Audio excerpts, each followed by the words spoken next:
Maria Sasha Khan. I was born and raised in Montana, in very rural Montana.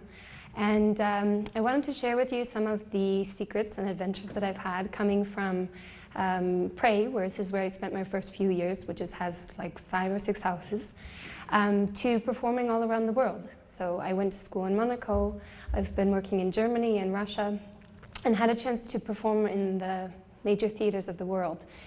So along the way, I've had a lot of adventures, a lot of amazing things, a lot of things that I never thought would happen, and I thought it might be interesting for you to hear some of them.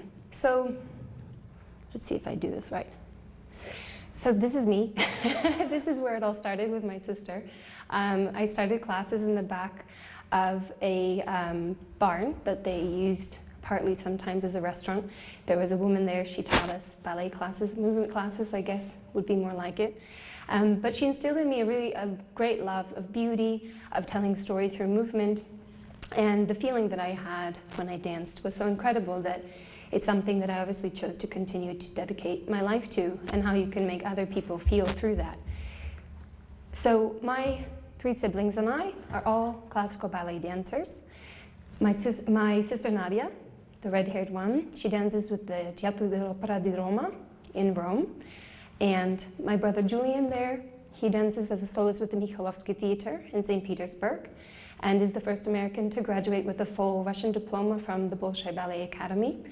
Also the youngest, he graduated at just 17.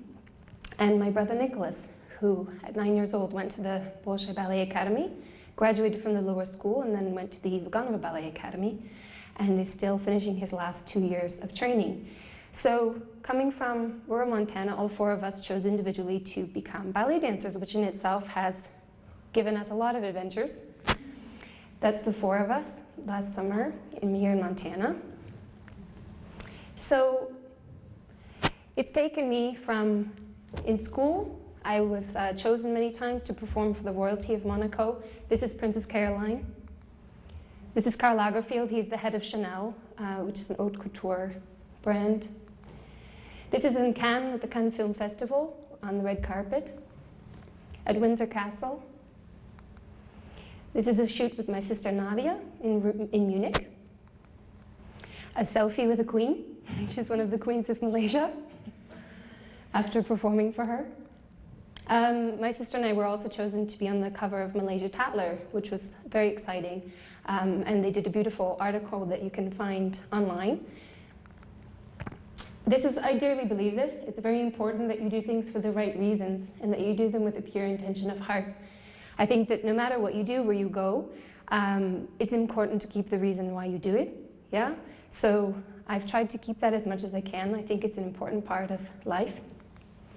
This is performing with Ivan Vasiliev in Sleeping Beauty. He's one of the superstars of the ballet world right now. I was chosen as a Gainer Minden artist, which was very exciting. I represent them and their very innovative shoes that they've come up with. Rehearsing Swan Lake in Russia. So, the first story I'm going to tell you is a tutu that I got in Cuba. So this tutu is very unusual. So its story, the things that it's probably seen, I'm guessing that it came from a back room. So I was invited to Cuba by the prima ballerina assoluta Alicia Lanzu. And she's basically the mother of Cuban ballet. And she'd invited me there to train with the company. I was conducting dance research as well. And while I was there, I was invited to perform. However, I hadn't brought any costumes with me. And as you might have seen from pictures, most Cuban dancers are about half my height. So it didn't really work out that well when it came time to finding a tutu to wear. So the old man that worked for the company there, for the National Ballet de Cuba, offered that he could make me a new tutu, and I was going to be doing Swan Lake. So this is the tutu that he made me. And I remember going for costume fittings, and the materials even that they use are very different because they use what they have there, especially at the last minute. In Cuba, they have less access, obviously, to materials than we have, whether in Russia or in Europe or in the States. And He's a very sweet old man, and he fitted me for my tutu. So my brother Nicholas, he was there for a little while as well. These are in the studios there at the Ballet Nacional de Cuba. It was an amazing experience, and to perform Alicia Alonso's version of Swan Lake, because she has basically choreographed her own versions of all the classical ballets, and to be there and work with her and learn her version was very exciting. And this is Alicia Alonso. So the tutu was made. It was very, very long, and it was very exciting to perform in Cuba. They love ballet. They're very excited about it. Walking down the street, you draw a lot of attention, especially if you're tall and blonde and white. Just you stand out. So even on stage as well, you know, obviously. And it was all very exciting. And when I was coming back from Cuba, and I was trying to get through the customs, the lady didn't really want to let me through with my tutu. I'm not sure why, but she just decided that it was like contraband from Cuba, and I wasn't bringing my tutu in. And I was like, okay, it's really just a tutu, it's just cloth, there's nothing else to it. But they took me aside into a little room, and after quite a while, they finally decided to let me bring my tutu in, so I was very happy that my tutu didn't have to get sent back to Cuba. So, let's see here. This is one of the famous studios in the National Ballet there. It's very, very hot, very humid, so you get warm very quickly for class. It's in a very different way because your muscles are warm from the outside instead of from the inside, so it's a little bit strange to get used to at first. It's very beautiful there, very simple still. So, moving on to my next tutu. This picture was taken in a Moscow art studio, and the sculptress that you'll see of the ballet ones in a few seconds, she was very famous. Her name was Yelena Jansen-Manazer, and she was the only one that the ballerinas, like Maya Plisitskaya, would allow to sculpt them. And to this day, you'll still find sculptures of hers in some of the old ballerinas' homes. And her husband was a very famous Soviet sculptor, so in the metros in Moscow and in some of the museums, you'll still see plaques, and his name is on there because he was responsible for even the very huge statues of Lenin, and all these people were done by him. She got to do the ballerinas. She got to do the beautiful things. And her granddaughter invited me to their home that they still have in Moscow she wanted to take some photos. So that's this tutu here.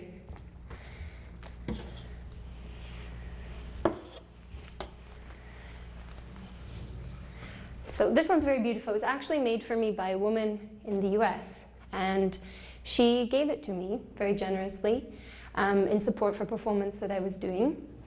So we went to her home, and the home is beautiful. Her whole family is a family of artists, and this is her father. He's also a famous painter in his own right, and this is her daughter. So that's the great-granddaughter of Yelena Jansen-Manazer. As you can see, they have this old museum that's within their house. And in the lower part, you can see these are the statues of Yelena's husband. And the upper part, you'll see in a second as well, are the ballet ones. They're huge, some of these statues. You can get a perspective there. And this is the grandson next to the grandfather. In the painting itself as well, these beautiful paintings were done by her father. This mirror is a very special mirror.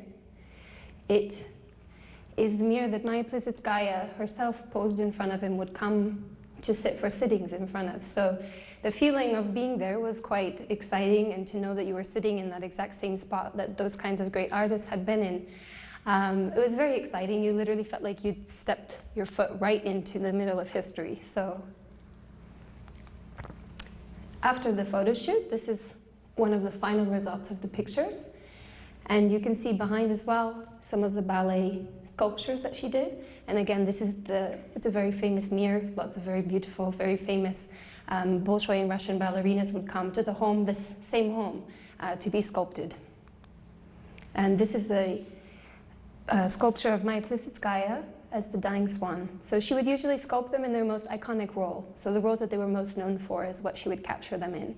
So that was very exciting. So my last story of my tutu. So this one,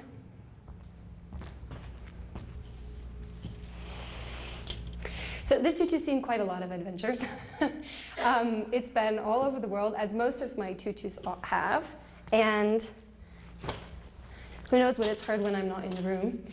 But it's first was made in Paris. This tutu is designed in Paris, and it stopped traffic on the very famous bridge in Paris because of a photo shoot that we were doing. And I think it's a very beautiful tutu, and literally buses of tourists were coming by, and all of the traffic was just blocked because I think everybody was very intrigued by, well, all four of us did the photo shoot, so my sister and I.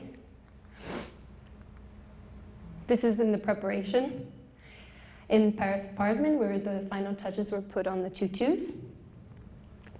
And this is the four of us, as you can see the Eiffel Tower in the background. So this tutu as well was handmade. It was all handmade and designed, all the beads and everything on it. And was later used in a photo shoot as well. This is in Monaco. That's my brother Julian when he was a lot smaller. He's a lot taller than me now and can partner me. It also ended up in photos. These were taken by Jean Chervone, who's a famous ballet photographer.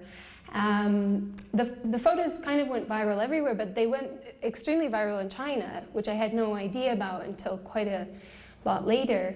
That's why you can see this ChinaDance.com. I found out years later that these photos of my beautiful tutu that had been handmade in Paris for a photo shoot there had ended up going viral all over China. So that was very interesting to find out. So there should be one last. I'm not sure how to get quite to the last one. Let's see. Well, the last image I was going to show you is actually this one. And the quote on it is from a famous painter, Russian painter, Nicholas Roerich. In beauty we are united, through beauty we pray, with beauty we conquer. And this photo was taken in Moscow. It's in the same tutu again. And you can actually, if you would like to have one of these posters, come to me afterwards. I can autograph it for you. But it's the same that my life has taken me all over the world, into all different theaters. I find that the tutus that I wear, that I have with me, are so much a part of that, and so much a part of the excitement, the everyday adventure, the performances that you have that are just really unforgettable. And a lot of them have seen me through quite a few of them. So if you have some questions about what I've said, and if you want to ask me anything, you're welcome to. Yes? How do you transport your tutus all over the world? That's a very good question. I was just saying to someone that since I travel so much, I'm probably a little less delicate with my tutus than I should be. But the thing is that when you're going through security, that's another thing, like how I was trying to come back from Cuba with my tutus. Usually when I'm going through security with this really big, puffy bag, they're a little bit skeptical, like, what exactly are you doing with that? And usually they try and tell me I can't bring it on the plane.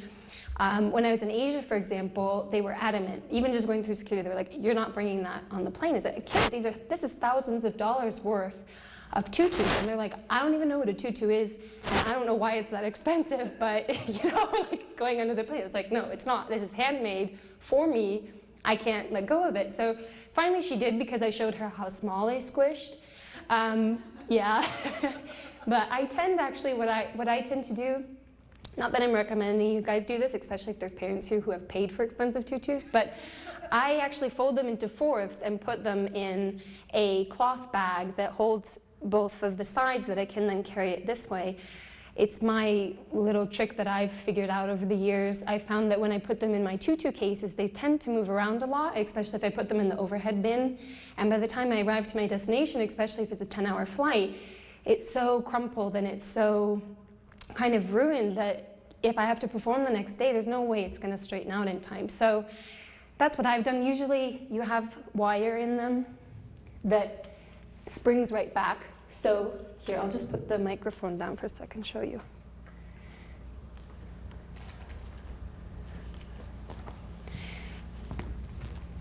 So for example, if I fold it this way, and if I fold it again this way, usually it will just, when I let it go, it will just snap right back into place. And I find that the tool then stays flat. But try it, you know, see what, see what works for you, but that's what I usually do. Any other questions? Yes? You may not want to disclose the town you're from, but are you from up on the High Line? Oh no, I can I was born in Pine Creek. Well, do you know where, like it's between Livingston and Gardner. Oh. And there's it burned down now, but there was a midwife there. So I was born in the log cabin of the midwife. And then I lived in Pray, which is a very teeny town right next to it for the first years of my life, yeah. And also, have you picked up a European accent since you lived over in Europe? It's a little bit less right now because I've been living in London now. But because ballet is very international, especially when you get to the higher levels, the companies that I've worked with in Europe and in Russia, well, not in Russia I was the only foreigner, but in Europe you'll have 27 or 30 different nationalities within a company of 80, 90 people. So generally you tend to change your accent and you change your grammar so that people understand you. I tried at first to just speak normal English and it didn't work very well. So my English has gotten progressively worse. However, I speak German and French and some Russian, so it works out. And you seem to understand me. So yes, I think that you do adapt a little bit your accent. And I've been in Europe I finished my training there, and that's where I've had my career. So I think when you're in a country and in a place for that long, it changes a little bit. Yes? I'm wondering, I'm sorry. That's first. Okay. A couple of things. What is your family background that four of you have gone into? Into ballet. So neither of my parents were professional ballet dancers. Actually, I don't think to my knowledge, there aren't any professional ballet dancers in my family history at all. My mother was a fashion designer. She worked in Paris, New York, London. She's also a trained Montessori teacher and a right brain education specialist. So she loves children, she loves beauty, she loves the arts, but never did any ballet, never even went to ballet class actually. And my father, he was training as an engineer at Montana State University. So again, no ballet. But somehow all four of us, honestly, I don't know exactly why, but we chose it wholeheartedly and with a great passion.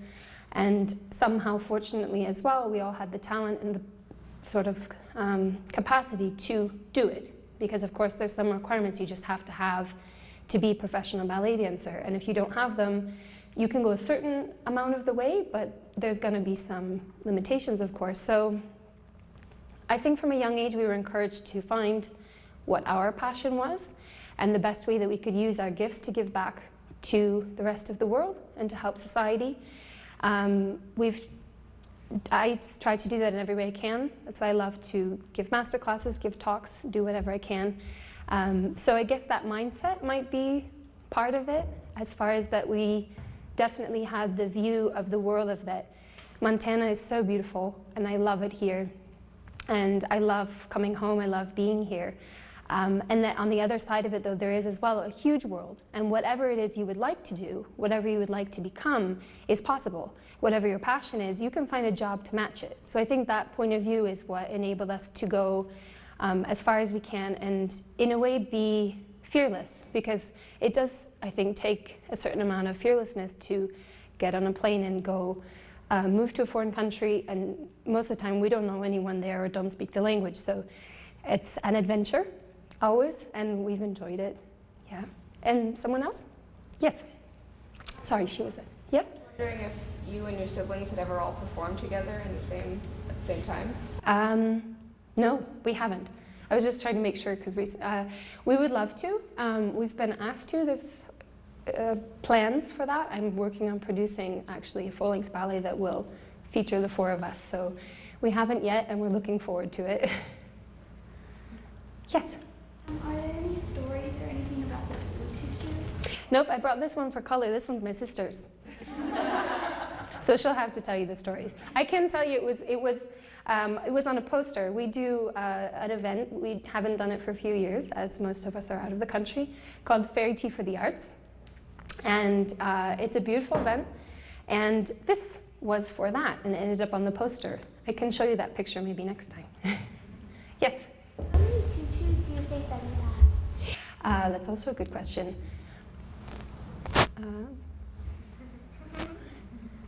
Like 10 maybe?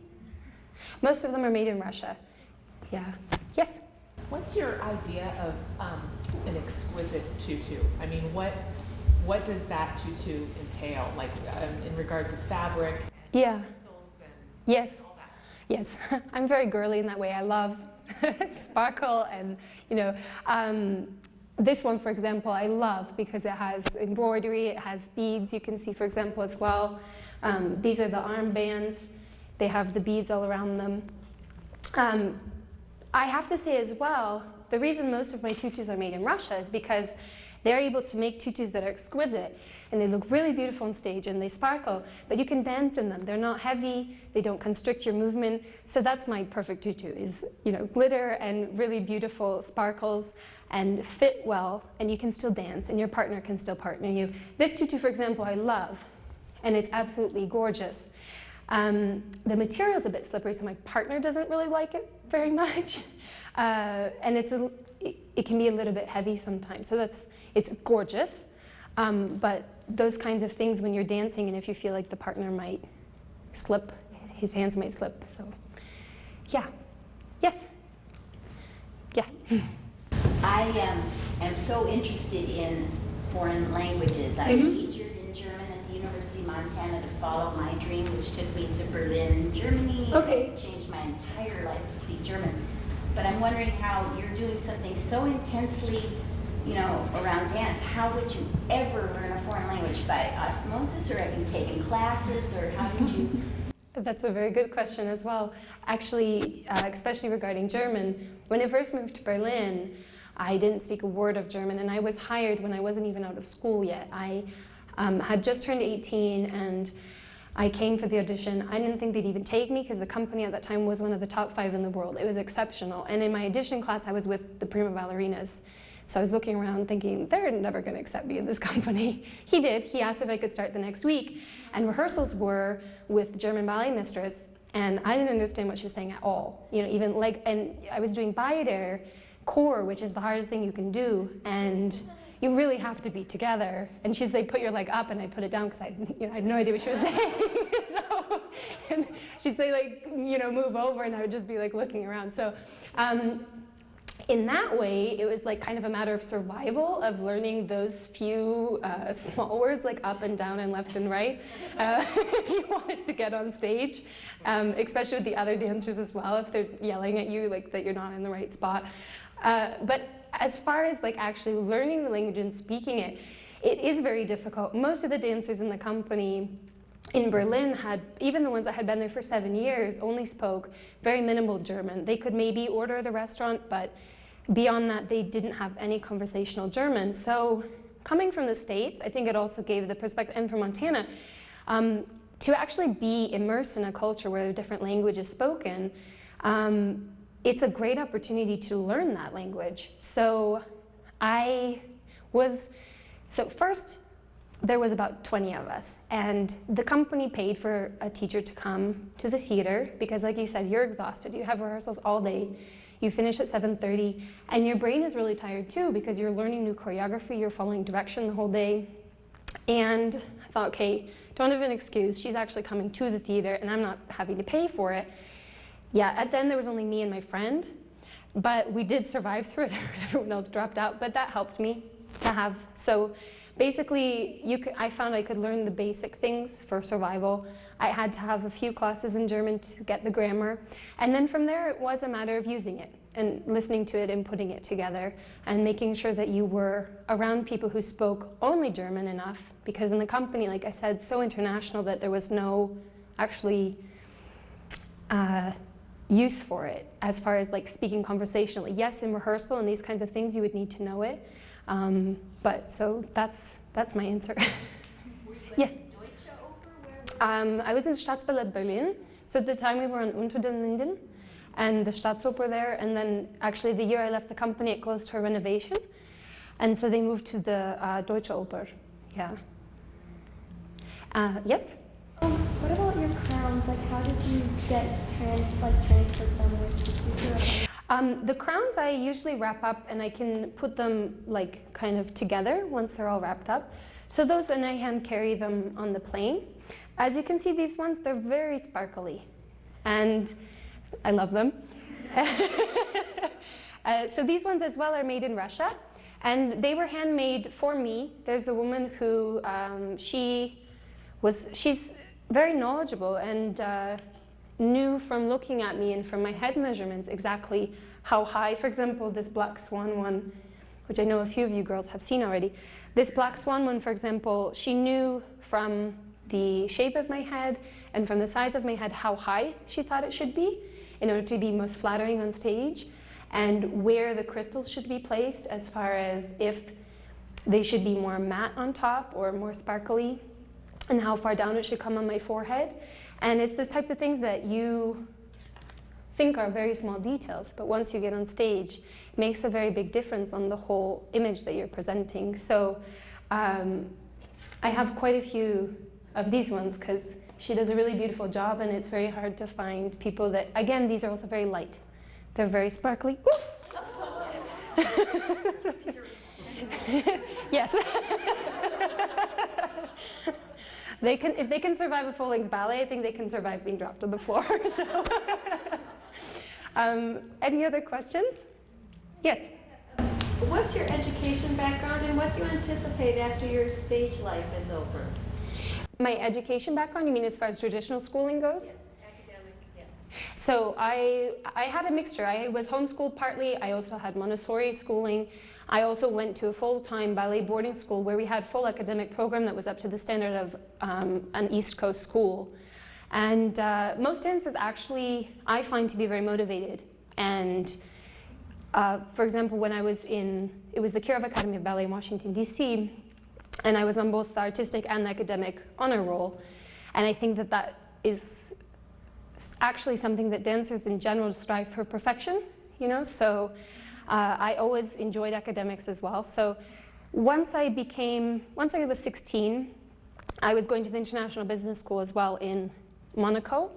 However, it became very clear that I was going to be a professional dancer. At that point, my teachers could say already 100% for sure, there's no worry that you're going to be a professional. And I did get my GED because there was so much time and training that I was needing to put in on an everyday basis into my ballet training. And like I said, it was clear that I was going to be a professional. So I finished and got my GED, my early high school diploma. And further than that, it's been interesting because even in London, a lot of my friends who themselves have graduated from Ivy League schools or from Stanford or Harvard have actually suggested to me that I should go to one of those schools. And I think that the life education I've received from traveling around the world, the different languages, the experiences that you've had, I've also from a young age organized galas and events, and in that way been involved in business, in that aspect of it. So I plan to continue to use all of those things and use whatever I can and in a way put it all together into one, not one package, but to combine it all in a way that I can use it all together. Yeah. Any other questions? No? Thank you very much. Thank you for coming.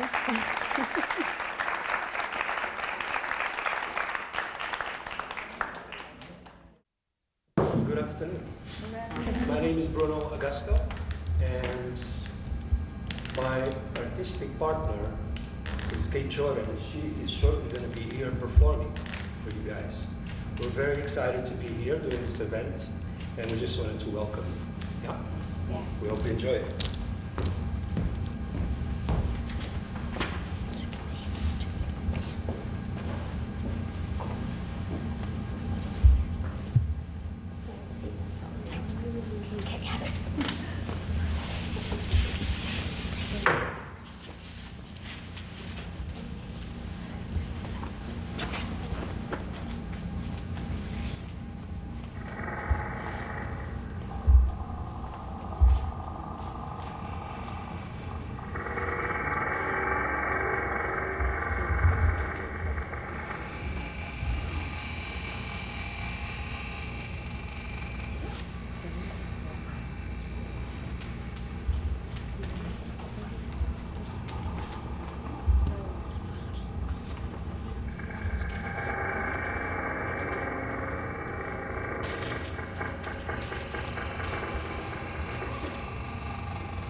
seek the means to an end, and yet a space to fly.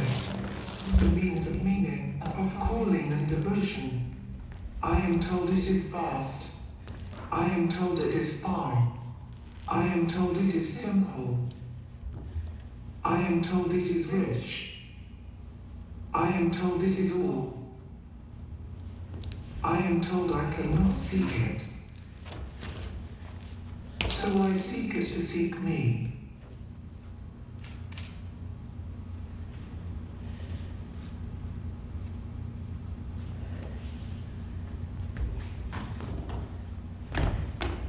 Kate.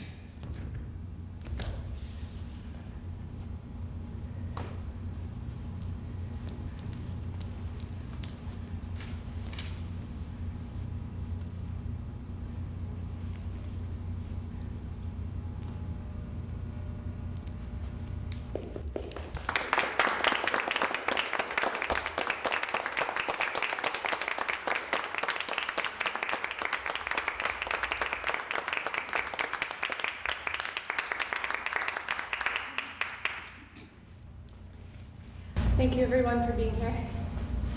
I'm Kate Jordan, and with my artistic partner Bruno Augusto, we are Arts and Above. Arts and Above started as our artistic partnership for creating our work, and now it's an organization. We're a nonprofit, and we're a platform for performing artists, interdisciplinary artists, to create their work, to present work, and also to educate the public through different styles of events that we do. We have performed. We are 3 years old, and since we performed nationally in the Bay Area, San Francisco, Philadelphia, Washington, D.C., and internationally we've been Northern Africa, in Algeria, and Southern Africa, in Angola, which is where I'm from. Together we have over 30 years of experience in the performing arts, so we found it fitting to come together in our partnership for the public as well. I have an MFA in dance and choreography from SUNY Brockport, and Bruno from NYU Tisch School of the Arts. We are now based here in Missoula, and we love to call this our home, although it's just our home base. We're touring all over the world too. You'll find out more about us in the program, but now I'd like to share with you some of the benefits of the gyrotonic exercise system that I also partake in. I'll share some of my benefits that I've experienced after this very, very brief video that gives you a little overview of what the gyrotonic work is.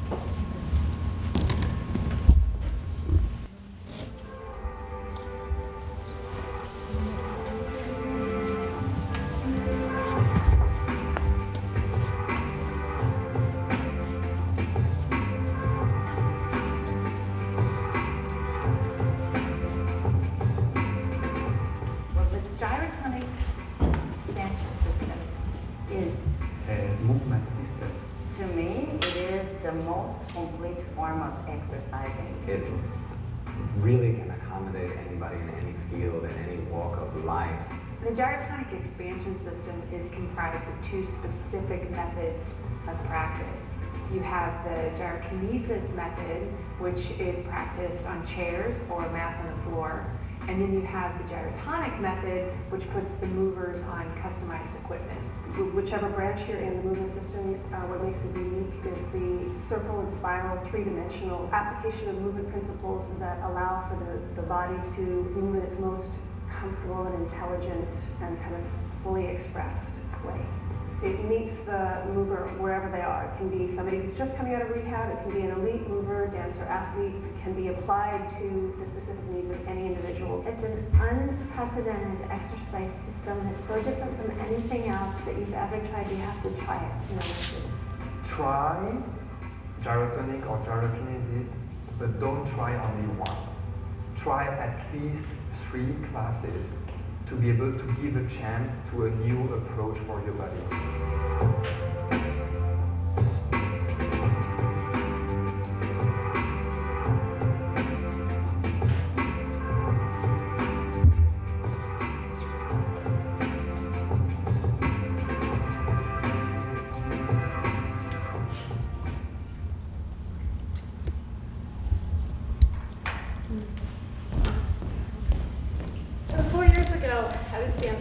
for a Kunststoff dance company in San Francisco.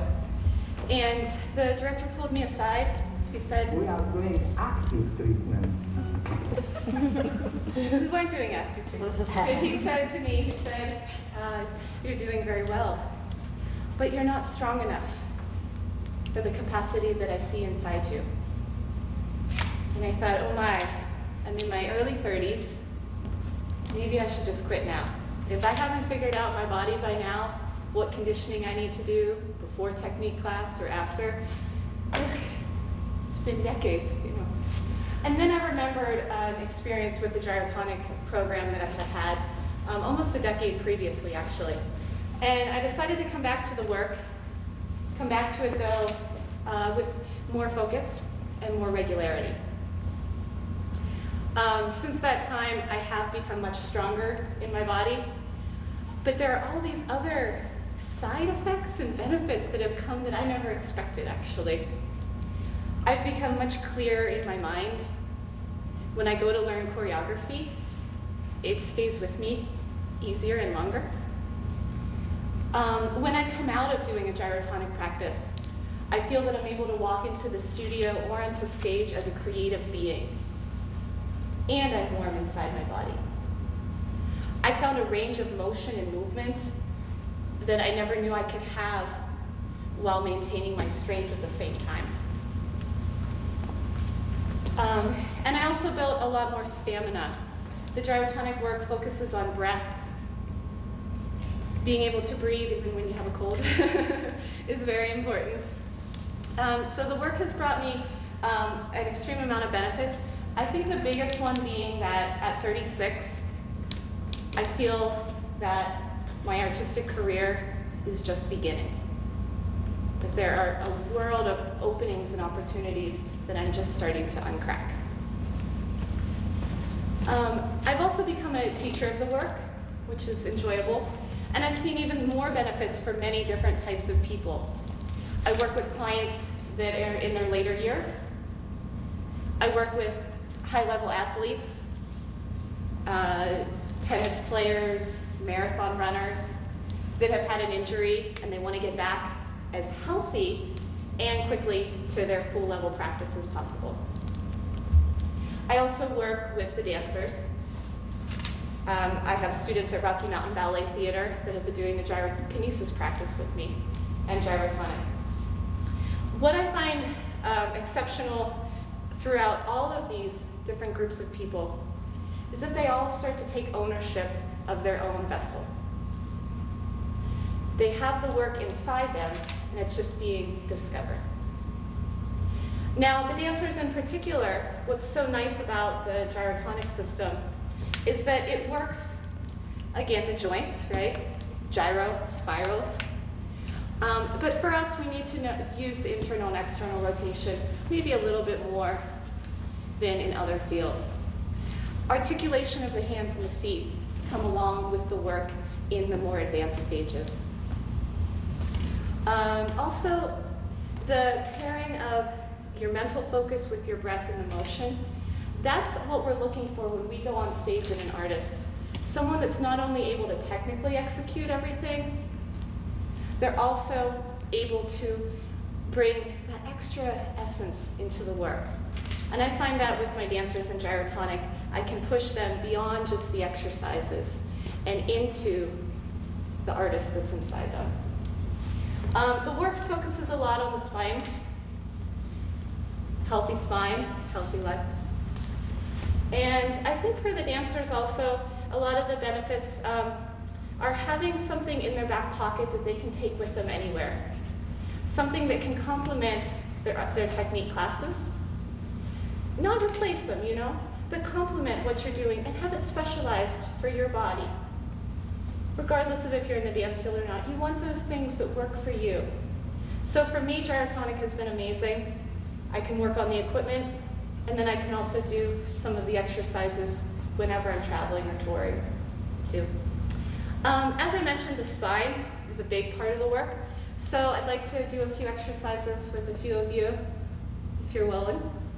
I'd like maybe 2 people to come up here on stage with me, and the others you can do them with right in your seat, too.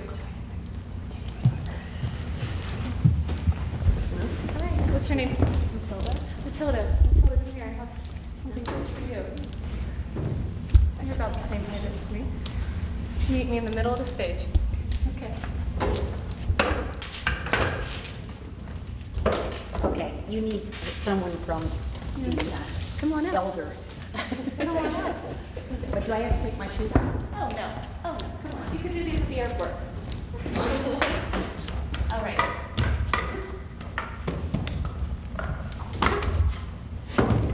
Okay. I have a chair like this. Okay. Do you want a little one? I have a little one. No, I'm fine. Okay, I just meant I have a little chair that works like that. Oh, okay. Have a seat. I do it in my skirt. And you can do these right in your chair with us, too. I don't usually volunteer for stuff. It's longer. I'm going to start with a curl and an arch of the spine. Hands placed right here on top of our thighs. And curl, center, and arch. Center, and curl. Oh yeah, audience, that looks great. I love it. And center, and arch.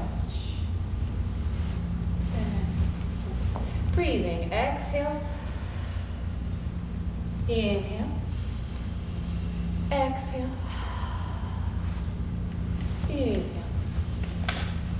Exhale.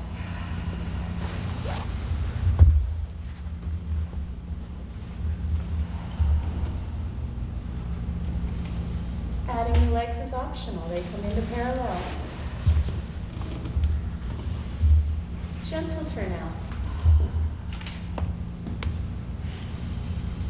Parallel. That's it. Lengthen as you come up, very nice. And 2 more sets. And exhale. Inhale.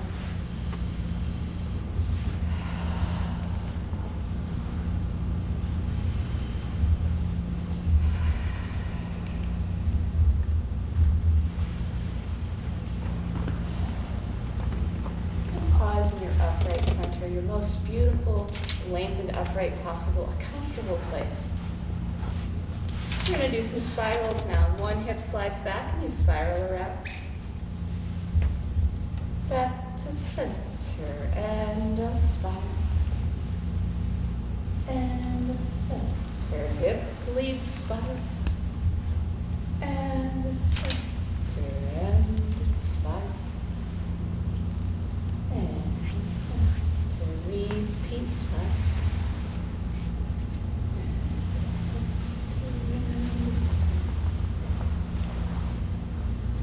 Exhale, we exhale.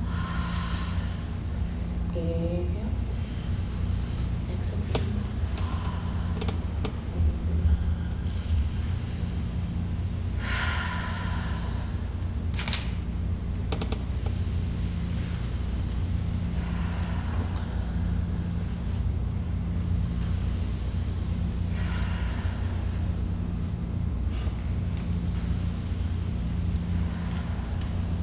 Yes, come to the side of the body. One arm's going to scoop. We go into a side bend. And switch sides. And side bend. And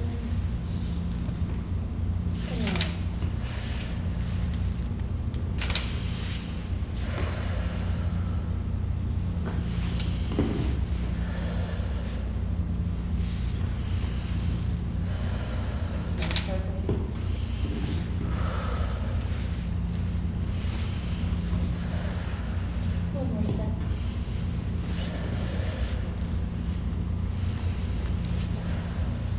Hands come to the thighs, waves forward. Waves are like a snake. Spine is going to go like this.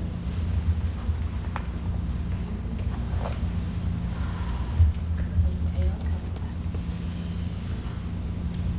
And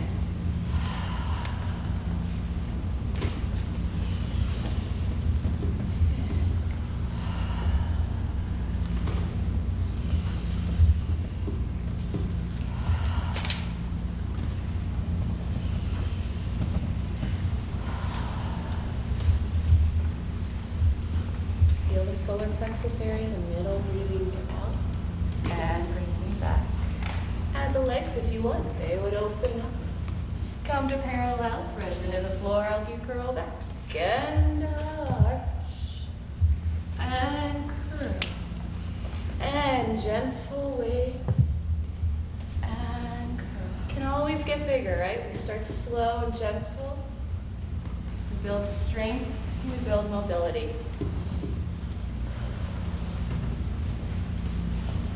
Through doing all that, we build our stamina. One last enjoyable one, arch. And curl, curl, curl, curl, curl. Find your upright place with ease, with comfort. Shoulders are open, head is floating up. One big inhale. And exhale.